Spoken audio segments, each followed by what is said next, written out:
Hello students, welcome back to very own YouTube channel concepts made easy. तो हम पढ़ रहे थे आपका माइक्रो इकोनॉमिक्स का चैप्टर प्रोडक्शन। लास्ट क्लास हमने कंप्लीट कर लिया था उसको, और आज से हम नया यूनिट स्टार्ट करेंगे जो कि है आपका कॉस्ट। तो चलिए स्टार्ट करते हैं। कॉस्ट क्या होता है? A firm uses various inputs. हमने देखा था ना कि हमारे प्रोडक्शन में वेरियस इनपुट्स का रिक्वायरमेंट होता है, जिसको हम फैक्टर्स ऑफ प्रोडक्शन भी कहते हैं, like your land, labour, capital and entrepreneurship. ठीक है, to produce the goods and services. और इन सारे इनपुट्स को यूज करने के लिए the firm has to make a payment. ठीक है, क्योंकि ये फ्री के तो नहीं आते हैं। तो इन्हीं सभी चीजों को खरीदने के लिए जो एक्सपेंस लगता है उसको हम कहते हैं आपका कॉस्ट ऑफ प्रोडक्शन। ठीक है ना? तो cost is the total expenditure incurred in producing a commodity. किसी कमोडिटी को प्रोड्यूस करने में टोटल कॉस्ट जो लगता है उसी को हम, या टोटल एक्सपेंडिचर जो लगता है, वो कहलाता है आपका कॉस्ट।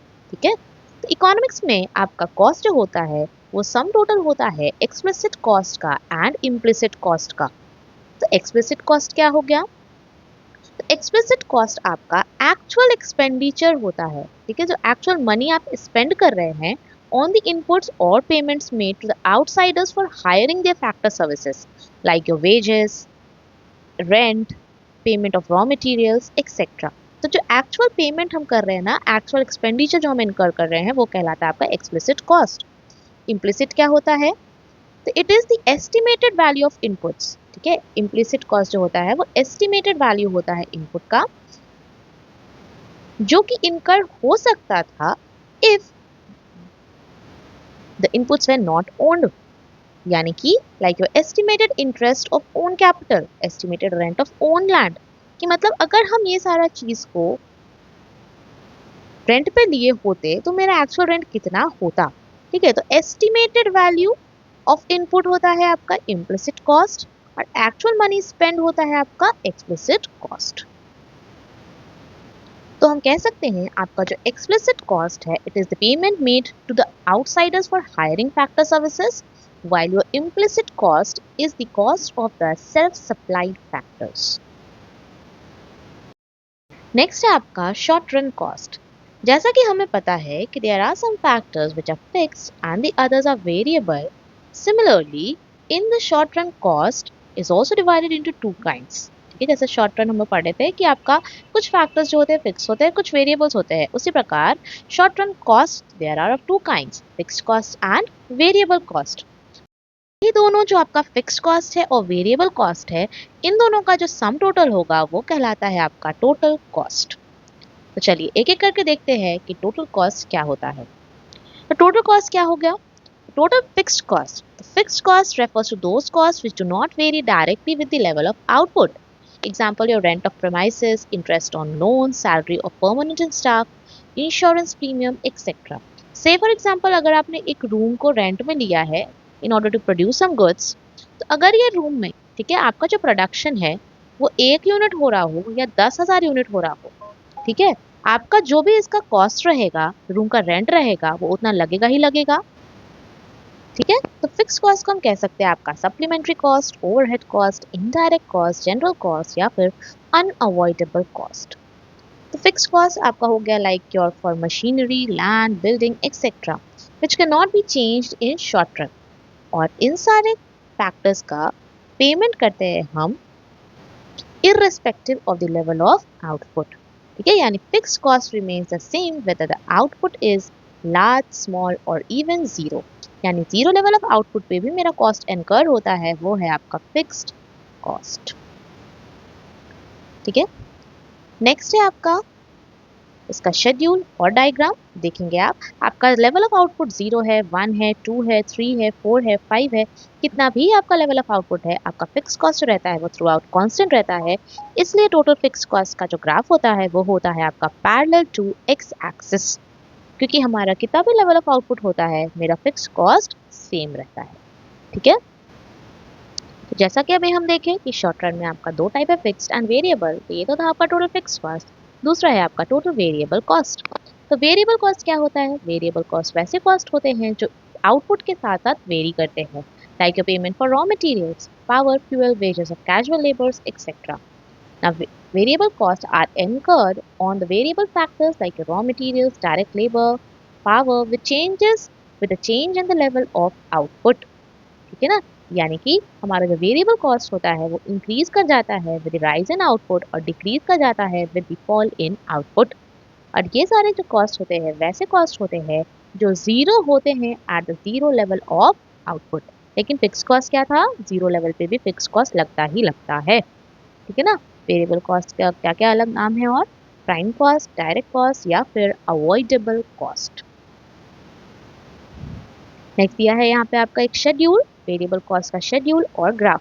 वेरिएबल कॉस्ट का जो शेड्यूल हो जाता है वो देखेंगे आपके लिखा है 0 1 2 3 4 5। आपका जो आउटपुट है वो इंक्रीज कर रहा है और टोटल वेरिएबल कॉस्ट जो है वो भी आपका इंक्रीज कर रहा है 6 10 15 24 35। यानी कि जैसे जैसे आपका आउटपुट इंक्रीज कर रहा है वेरिएबल कॉस्ट भी आपका इंक्रीज कर रहा है। तो आपका जो टोटल वेरिएबल कॉस्ट का ग्राफ होता है वो इनवर्स एस शेप्ड का होता है। और आपका टोटल वेरिएबल कॉस्ट का जो ग्राफ है वो एस शेप का क्यों होता है, due to law of variable proportion. Starting में जो होता है आपका टीवीसी इंक्रीज करता है एट अ डिक्रीजिंग रेट और later it increases at an increasing rate. Initially वो इंक्रीज करता है at a decreasing rate because of better utilisation of fixed factor and increase in efficiency of variable factor. और उसके बाद क्या होता है आपका टोटल वेरिएबल कॉस्ट जो है वो राइज करने लगता है at an increasing rate because of the fall in efficiency of variable factor due to the limitation of the fixed factor. इसी कारण से आपका जो टोटल वेरिएबल कॉस्ट है वो आपका या वेरिएबल कॉस्ट कर्व जो है वो आपका इनवर्सली एस शेप्ड होता है। नेक्स्ट है आपका टोटल कॉस्ट। तो सम total of total variable cost and total fixed cost will give you total cost. दोनों फिक्स्ड कॉस्ट और वेरिएबल कॉस्ट को हम मिलाएंगे तो हमको मिल जाएगा आपका टोटल कॉस्ट। और क्योंकि आपका जो टोटल वेरिएबल कॉस्ट है वो सेम रहता है through out all the level of output, तो टोटल कॉस्ट में जो भी चेंजेस आता है वो आता है आपका due to total variable cost. यहाँ देखेंगे आप शेड्यूल दिया हुआ है, आपका टोटल फिक्स कॉस्ट था 12 12 12, टोटल वेरिएबल कॉस्ट था 0 6 10 15 24 35। जब इन दोनों कॉस्ट को हमने ऐड किया तो हमको मिल गया आपका total cost. Zero level of output पे देखेंगे आपका टोटल फिक्स कॉस्ट तो है ही है, यानी कि आपका यहाँ पे टोटल कॉस्ट लगेगा। ठीक है, जब ग्राफ में इसको प्लॉट करेंगे एक्स एक्सिस में है आपका आउटपुट, वाई एक्सिस में है आपका total cost, total variable cost and total fixed cost. Total fixed cost curve आपका पैरेलल टू एक्स एक्सिस है, टोटल वेरिएबल कॉस्ट कर्व आपका 0 से स्टार्ट होता है और जाता है इनवर्सली एस शेप में है। लेकिन आपका टोटल कॉस्ट कर्व जो है वो टोटल फिक्स्ड कॉस्ट से स्टार्ट होता है, क्योंकि टोटल वेरिएबल कॉस्ट और टोटल फिक्स्ड कॉस्ट को हम ऐड करते हैं तो मिलता है हमको टोटल कॉस्ट। और जीरो लेवल ऑफ आउटपुट पे टोटल वेरिएबल कॉस्ट 0 होता है, लेकिन टोटल कॉस्ट में क्योंकि फिक्स कॉस्ट जुड़ के रहता है तो यहाँ पे ये स्टार्ट होता है जहाँ से मेरा total fix cost curve start होता है। साथ ही साथ टोटल कॉस्ट और टोटल वेरिएबल कॉस्ट कर्व जो होता है वो आपस में पैरेलल चलता है। क्यों? क्योंकि इन दोनों के बीच का जो डिफरेंस है वो है आपका टोटल फिक्स कॉस्ट का, और टोटल फिक्स कॉस्ट जो है वो थ्रू आउट कॉन्स्टेंट रहता है। ठीक है, I hope it is clear. तो अगर हम total fix cost, total variable cost और टोटल कॉस्ट के बीच का रिलेशनशिप का बात करें तो टोटल फिक्स कॉस्ट जो होता है वो एक स्ट्रेट लाइन होता है पैरेलल टू एक्स एक्सिस, क्योंकि हमारा जो टोटल फिक्स कॉस्ट है वो कांस्टेंट रहता है through out all the levels of output. Total cost and total variable cost curve जो होता है वो इनवर्सली एस शेप्ड होता है बिकॉज ये पहले इनिशियली राइज करते हैं at a decreasing rate, then at a constant rate and finally at an increasing rate. और इनके पीछे का रीजन क्या है, law of variable proportion. Zero level of output पे जो है आपका total cost equal to total fixed cost होता है, क्योंकि ये दोनों को जुड़ के बनता है, और हमारा जीरो लेवल पे कोई भी वेरिएबल कॉस्ट नहीं होता है। ठीक है, और the vertical distance between total fixed cost and total cost जो होता है वो होता है आपका टोटल वेरिएबल कॉस्ट। ठीक है, और साथ ही साथ टीवीसी राइज करता है with an increase in the output and the distance between TFC and TC curve also goes on increasing. जैसे जैसे मेरा टोटल वेरिएबल कॉस्ट इंक्रीज करता है आपके आउटपुट के साथ, देखेंगे आप इन दोनों के बीच का जो वर्टिकल डिस्टेंस है वो भी इंक्रीज करता जाता है। ठीक है, क्यों? क्योंकि टोटल वेरिएबल कॉस्ट इंक्रीज कर रहा है। और अगर हम बात करें आपका total cost and total variable cost का, तो ये दोनों हमेशा पैरेलल रहते हैं और इन दोनों के बीच का जो वर्टिकल डिस्टेंस होता है वो रिप्रेजेंट करता है मेरा टोटल फिक्स्ड कॉस्ट को। ठीक है, चलिए, तो ये था आपका relationship between TFC, TVC and TC. अगला है आपका एवरेज कॉस्ट। अभी हमने देखा था आपका टोटल कॉस्ट का कॉन्सेप्ट, जिसमें हमने देखा आपका total fix cost, total variable cost as well as total cost. आगे हम देखेंगे एवरेज कॉस्ट। एवरेज कॉस्ट भी हम तीन एस्पेक्ट में देखेंगे, average fixed cost, average variable cost और एवरेज टोटल कॉस्ट। ठीक है, एवरेज कॉस्ट क्या होगा आपका? पर यूनिट कॉस्ट। ठीक है, per unit cost. Average fixed cost क्या? Average fixed cost refers to the per unit fixed cost of production. Per unit fixed cost of production होता है आपका एवरेज फिक्स्ड कॉस्ट, और ये हम निकालते हैं आपका by dividing the total fixed cost by total output. और आपका जो एवरेज फिक्स्ड कॉस्ट होता है वो डिक्रीज करता है with an increase in output. क्यों? क्योंकि आपका टोटल फिक्स्ड कॉस्ट जो रहता है वो तो सेम रहता है ना थ्रू आउट। देखिए यहाँ दिया हुआ है आपका शेड्यूल दिया हुआ है, देखेंगे टोटल फिक्स कॉस्ट है 12 12 12 12 12 12। आपका कोई भी लेवल ऑफ आउटपुट है 0 से लेकर के 5, टोटल फिक्स कॉस्ट है 12। ठीक है, तो एवरेज फिक्स कॉस्ट क्या होता है? Total fix cost divided by output. Total fix cost को आउटपुट से डिवाइड करेंगे तो पहला तो 12 divide by 0 is infinity, then 12 6 4 3 2.40। तो आपका एवरेज फिक्स कॉस्ट जो होता है वो डिक्रीज करता जाता है with an increase in output, क्योंकि टोटल फिक्स कॉस्ट जो है वो कांस्टेंट रहता है थ्रू आउट। और एवरेज फिक्स कॉस्ट कर्व जो होता है उसका शेप जो होता है उसको हम कहते हैं आपका रेक्टेंगुलर हाइपरबोला। आपका जो एवरेज फिक्स कॉस्ट कर्व होता है वो किसी भी एक्सिस को टच नहीं करता है, क्योंकि अगर आपका average fix cost x axis को टच करता है यानी कि टोटल फिक्स कॉस्ट जो है वो मेरा जीरो हो जाएगा, which is not possible. Y axis को भी टच नहीं करेगा, क्योंकि जीरो लेवल ऑफ आउटपुट पे आपका जो टोटल फिक्स कॉस्ट होता है वो एक पॉजिटिव नंबर होता है।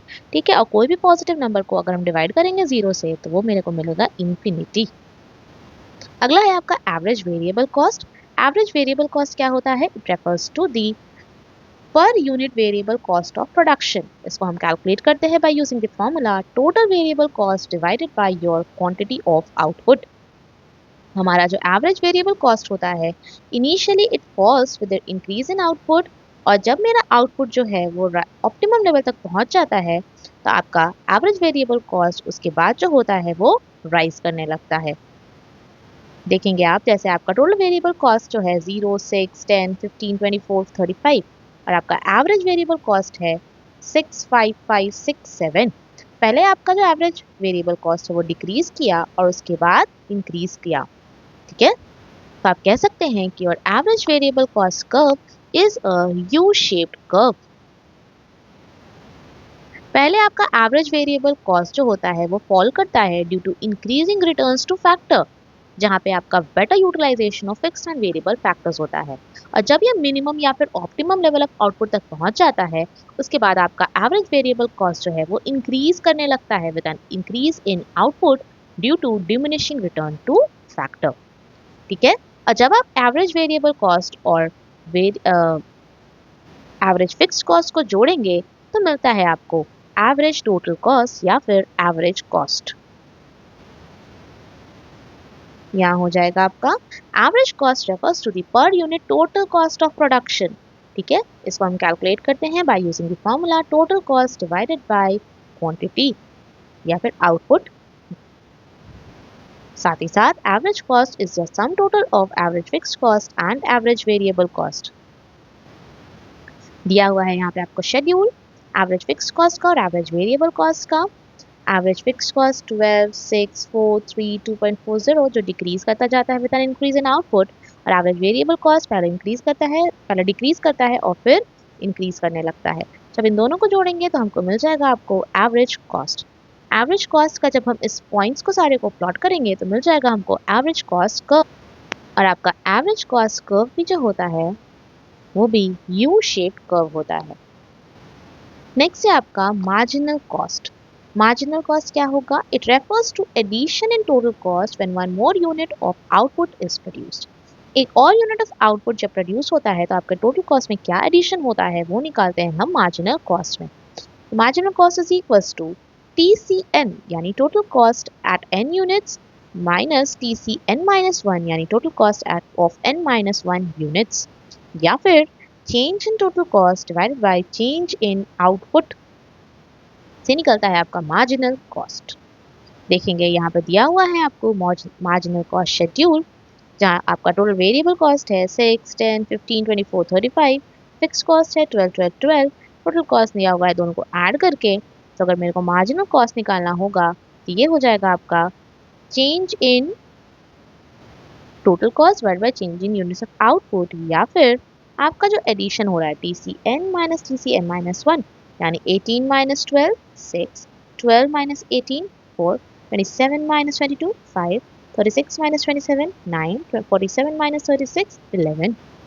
तो आपका जो मार्जिनल कॉस्ट कर्व होता है वो भी एक यू शेप्ड कर्व होता है due to law of variable proportion. चलिए, आई होप सो कि अब आपको कॉस्ट के कॉन्सेप्ट में कोई दिक्कत नहीं है, you are very much familiar. आपको समझ में आ गया है कि टोटल फिक्स्ड कॉस्ट क्या होता है, टोटल वेरिएबल कॉस्ट क्या होता है, टोटल कॉस्ट क्या होता है, एवरेज फिक्स्ड कॉस्ट क्या होता है, एवरेज वेरिएबल कॉस्ट क्या होता है, और एवरेज कॉस्ट क्या होता है, और साथ ही साथ मार्जिनल कॉस्ट क्या होता है। चलिए, फिर मिलते हैं नेक्स्ट क्लास में कुछ नए टॉपिक के साथ। तब तक के लिए कीप स्टडिंग। Thank you.